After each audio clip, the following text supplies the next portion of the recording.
আমাদের চিকনাই নদী থেকে যে এত পরিমাণ মাছ ধরতে পারবো তা কল্পনা করেছিলাম না। আসলে আমরা 4 জন মিলে জালি দিয়ে চিকনাই নদী থেকেই জিএল, টাকি, খলসে, পুঁটি অনেক রকম আসলে খুবই সুস্বাদু চিকনাই নদীর মাছগুলো হয়।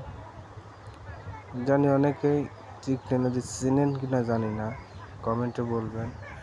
অনেক সুন্দর সুন্দর টাকি এবং অনেক সুন্দর সুন্দর জিএল ছিল 6 কেজি, টাকি ছিল 4 কেজি, আর অন্যান্য মাছ মিলে 3 কেজি ছিল। তো অনেক ভালোই লাগছিল মাছগুলো মারতে, অনেক আনন্দ করছিলাম। এখন ভাগাভাগি হচ্ছে, বাছাই পর ভাগাভাগি হবে। ভালো লাগলে লাইক